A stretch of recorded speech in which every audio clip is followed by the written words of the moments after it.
we got into? So, one of the things that's been a bit of a theme in the clinic this week is a bit of depression. So I thought we might chat about, it's the beginning of the new year, time for people to either get on with it or not, so sort of the natural solutions for things like this because, So, some people can go in a bit of a depressive funk and it just lasts a few hours. They come back out. Others, it's a few days, but other people can last for weeks and months. And all of a sudden, that's just their life. Yeah. And they really don't know any different. It's very subjective, isn't it? It is, absolutely. Yeah. And especially, I find the elderly don't know how to answer questions about it because they are so brought up in that mould of just get on with it. Yeah. They don't pay attention to how they're feeling. And I'm not saying the elderly are the ones with the most depression. It's just interesting when you're trying to ask about how people feel, they tend to be the ones that say, no one ever asked me how I felt before. And I think, wow, no one ever asked you how you felt before. Yeah, they were definitely raised in a different era where it was a lot suck it up, princess. Suck it up, yeah. But that's not how it is. No, it's not these days. And because the people's resilience is getting lower, as we're moving forward, and there do seem to be many, many reasons for this. But I'm seeing it in kids these days, and I think that's what's really sad to me, because we're seeing kids come into the clinic who can't find solutions for their... And I'm talking 10-year-olds.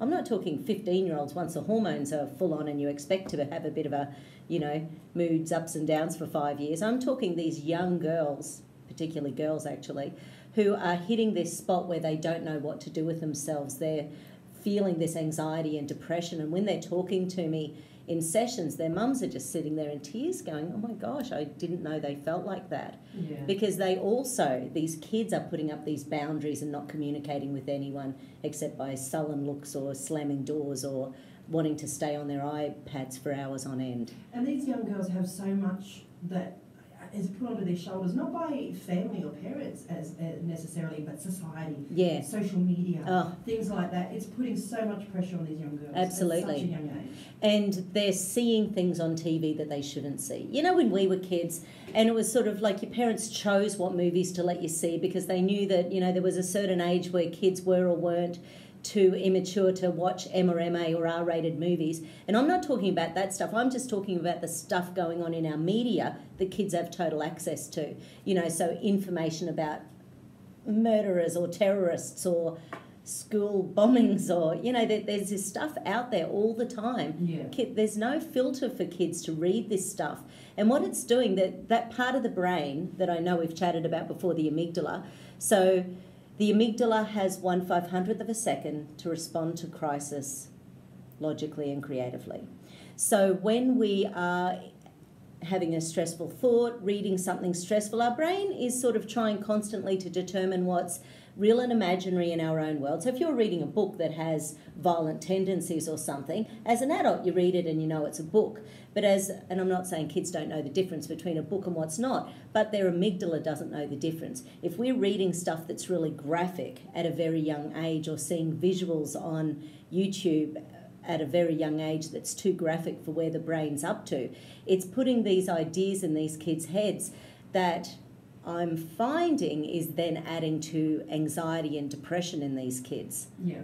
Like it's a really big thing. I think social media and kids, and it's not going to get better. So it's not like we can say take it off the kids because that's not going to work. No, and it makes it hard when they have a lot of peer pressure from their other friends at school, or if they go to groups where they get to socialise. Those friends may access social media a bit better and might show things. I believe that they should be a filter. Yes. My kids were never allowed to watch South Park at all. Yes. But now, they're in their 20s, they can do whatever they want. They've got kids of their own. But you do need that filter. Yes. Because they do experience depression. Absolutely. And it was one of the things that caused major friction with us and our boys because we would always watch a movie before allowing them to watch it. Great. So, from my perspective, that was, and then you go, oh, well, that seems fairly mild for an M, or that one, wouldn't let them touch that one. So, there's different levels, and M movies from the 1980s are quite different from M movies these days. Yeah. So, the ones that we remember. Anyway, so that's what I sort of thought we would touch on a little bit today. I think it's great because, there are plenty of people out there with anxiety and depression. A lot of people are, and it's, look, personally, from a nursing point of view, it is a very subjective illness that you can overcome. You might not necessarily get a cure, but you'll find ways to live with it, to own it. And I think going to see you is a fantastic idea, especially if someone needs just a little bit more information. Exactly. We'll talk more about anxiety and depression in just a moment, but we're going to get all night long with Lionel Richie.